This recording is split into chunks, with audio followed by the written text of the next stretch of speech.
Welcome, welcome, welcome! You clicked on this video because you're ready to unlock something truly special. You're here because you want to learn English, not just learn it, but truly master it, feel it, live it. And you know what? By the end of this video, you will not only have taken a massive leap in your English journey, but you'll also feel incredibly motivated, ready to conquer any linguistic challenge.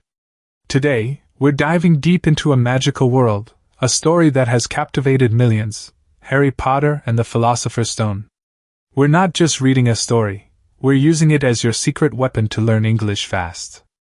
And guess what? The key is shadowing. You'll hear the words, you'll repeat them, and your brain will soak it all in. This isn't just listening, it's active learning. Get ready to transform your English, one magical sentence at a time. The Boy Who Lived. Our story begins on a dark, dull Tuesday. Number 4, Privet Drive. A perfectly normal street. Nothing unusual here.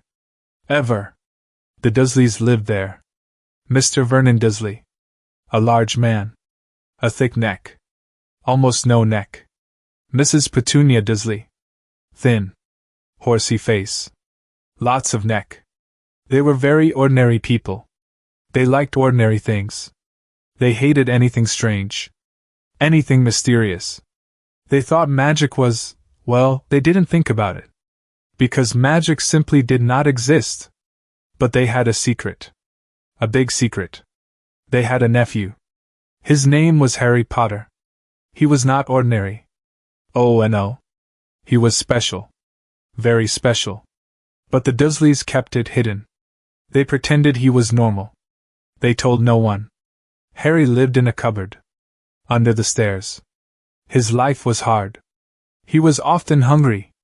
He wore old, hand-me-down clothes. Dudley was their son. Their precious Dudley. He was huge. He was spoiled. Dudley always got what he wanted. New toys. Lots of sweets. Harry got nothing. He felt alone. He felt different. He didn't know why. Strange things happened around Harry. Things he couldn't explain. His hair grew back overnight. After Petunia cut it. A sweater shrank. After Dudley tried it on. Once, he suddenly appeared on a roof. To escape Dudley's gang. He didn't understand it.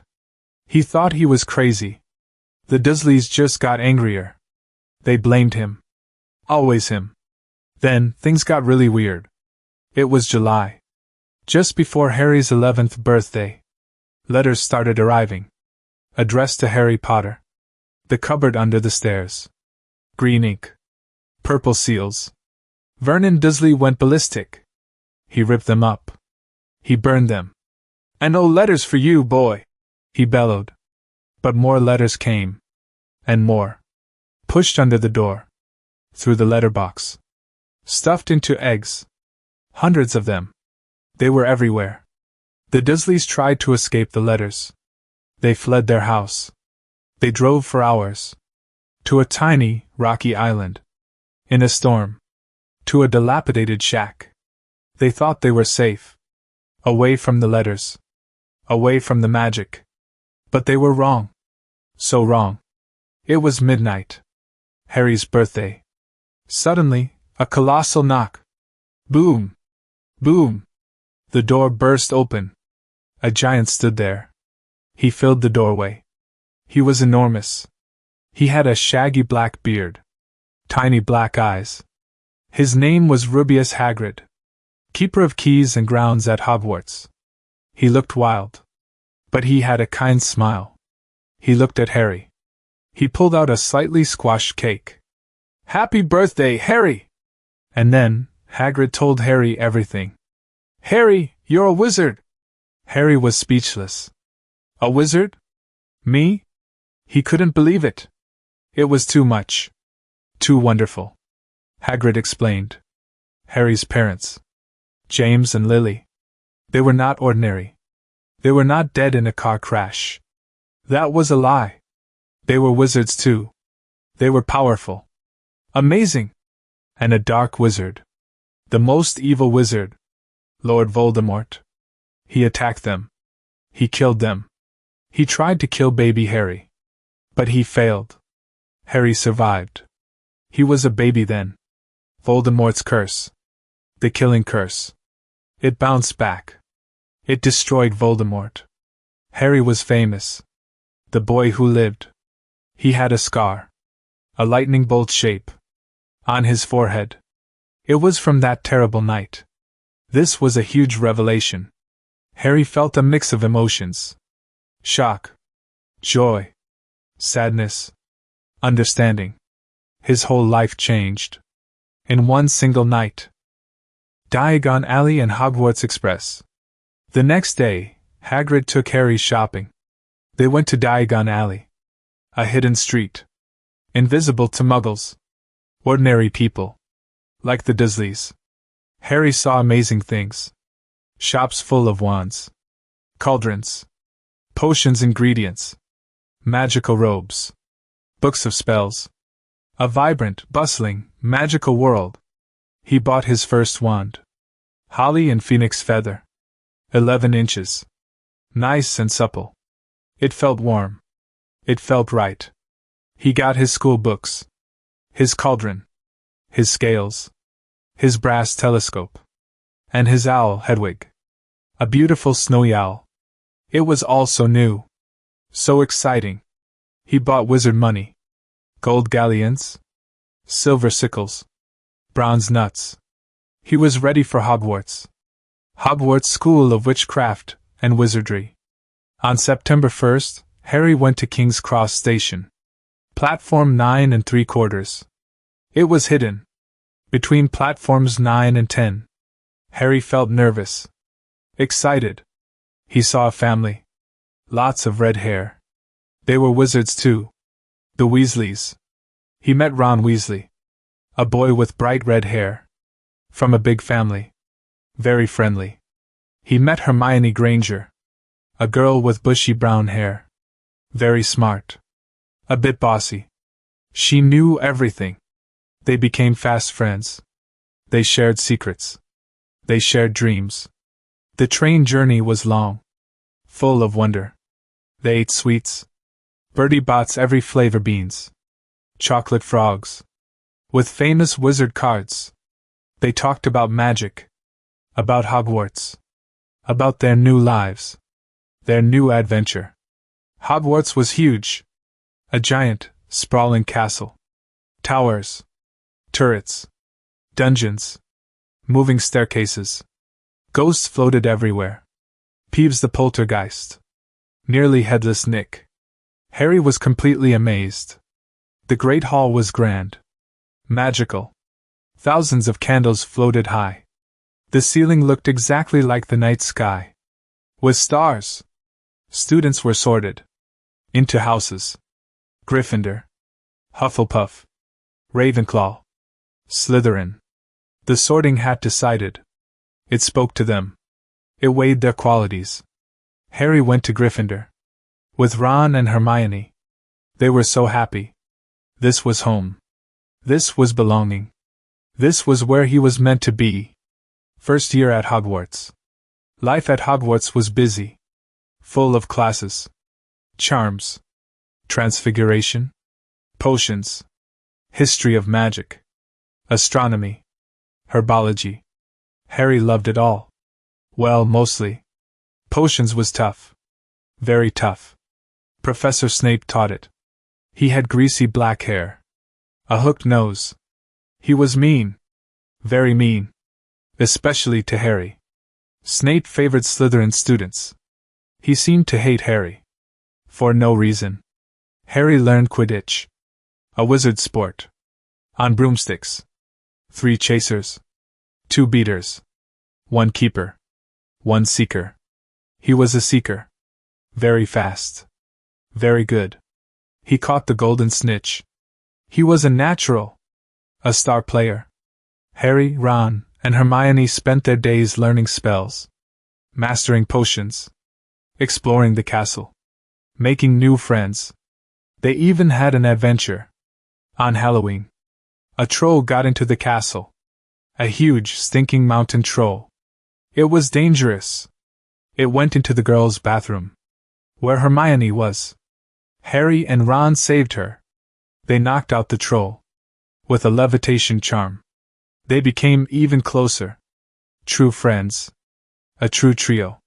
But something was wrong. Something mysterious. A secret. Hidden deep in the castle. Harry, Ron, and Hermione noticed strange things. Whispers about a forbidden corridor. A huge, three-headed dog. Fluffy. It guarded something. Deep inside. What was it? They had to know. Their curiosity was strong. Too strong. Their bond grew stronger with every secret. Every puzzle. Every danger. They overheard professors talking. About something called the Philosopher's Stone. A legendary object. It made gold. It gave eternal life. Nicholas Flamel created it. The only one. It was being protected. Here. At Hogwarts. But why? Who wanted it? And why now? They suspected Professor Snape. He seemed suspicious. Always lurking. Always looking angry. He appeared to hate Harry. He seemed to want the stone. They saw him talking to Quirrell. Quirrell was nervous. He stuttered. He seemed scared of Snape. It all pointed to Snape. He must be trying to steal the stone. Secrets of the stone. The trio began their own investigation. They gathered clues. Piece by piece. They found a secret entrance. Through the trapdoor. Guarded by Fluffy. They knew it was dangerous. But they had to stop Snape. They had to protect the stone. So, they decided to go. Deep into the forbidden corridor. Ron's idea. Hermione's planning. Harry's courage. They faced a series of challenges. Designed to protect the stone. First, Fluffy. They played music. Hagrid's secret. Fluffy fell asleep. They dropped through the trapdoor. Into darkness. They landed in a room. Full of Devil's Snare. A plant that squeezes. It chokes. Harry and Ron panicked. But Hermione remembered. Lumos Solum! She yelled. A bright light. The plant hated light. It recoiled. It released them. Hermione saved them. Her knowledge was invaluable. Next, a room full of flying keys. Thousands of them. All with wings. Soaring around. They needed one specific key. A rusty one. With a broken wing. Harry used his Quidditch skills. He found it. He caught it. With his broomstick. He flew through the air. He snatched the key. He unlocked the door. Then, a giant chessboard. Life-sized pieces. They had to play a game. To get across. Ron, the chess master, took command. He was brilliant. He played as a knight. He directed the pieces. Harry and Hermione were pawns. It was a fierce game. Many pieces were destroyed. Ron made a sacrifice. "It's the only way!" he cried. He allowed himself to be taken. He fell. Hermione rushed to him. Harry had to go on. Alone. Finally, Harry stood before the last chamber. He found Professor Quirrell. Not Snape. Quirrell was there. And he was not stuttering. His voice was cold. Clear. And menacing. Quirrell was trying to get the stone. From the Mirror of Erised. A magical mirror. It showed your deepest desire. Harry saw himself with the stone. In his pocket. And suddenly, it was there. Quirrell revealed the horrifying truth. Voldemort was not gone. He was still alive. He was inside Quirrell. Living on the back of his head. Voldemort had possessed Quirrell. He had been using Quirrell all along. Snape had actually been trying to protect Harry. To protect the stone. This was a truly shocking twist.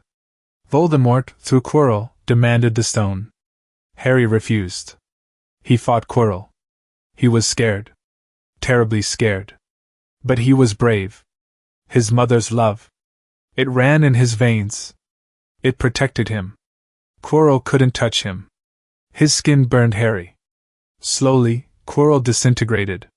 Turned to ash. Voldemort's spirit fled. A black, shadowy form. It passed through Harry. Harry passed out. He had won. He had saved the stone. He had stopped Voldemort. For now. The end of term and new beginnings. Harry woke up in the hospital wing.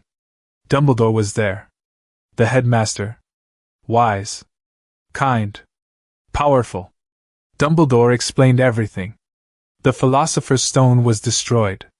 To prevent Voldemort from getting it again. Nicholas Flamel would die. But it was for the best. Dumbledore praised Harry's courage.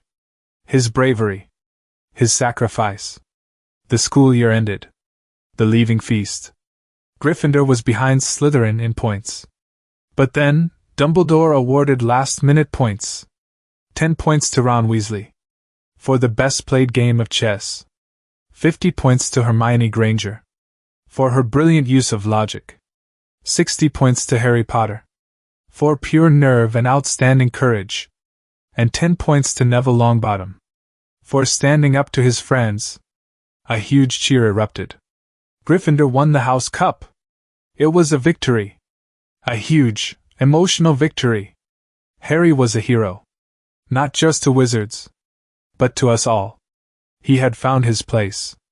He had found his family. Not by blood. But by friendship. By courage. He had faced true evil. And he had triumphed. He knew where he belonged. Hogwarts was his home. His real home. He returned to the Dursleys for the summer. Just for a few months. But things were different.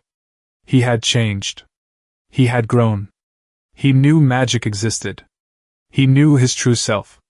He had faced evil. He had triumphed. He had found hope. He had found belonging. This story is so powerful. It's about more than magic. It's about courage. About friendship. About sacrifice. About finding your true self. About the power of love. Love is the strongest magic of all. So, what have we learned? We've learned English. By immersing ourselves in this incredible story. By listening. By repeating. By understanding. You've expanded your vocabulary. You've grasped new sentence structures. You've improved your pronunciation. You've done it. You've taken a huge step in your English journey. But more than that, we've learned about resilience. About finding your strength. Even when things seem impossible. About facing your fears. About believing in yourself. Harry did it.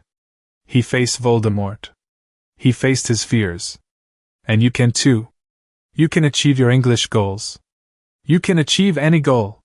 So, what do you do now? Simple. Take action. Rewatch this video. Again and again. Practice shadowing every single word. Speak aloud with confidence. Mimic the American accent you hear. The more you practice, the more fluent you become. Don't stop now. Your journey has just begun. Go out there and make magic happen. Your English future is waiting. What are you waiting for? Start your practice now.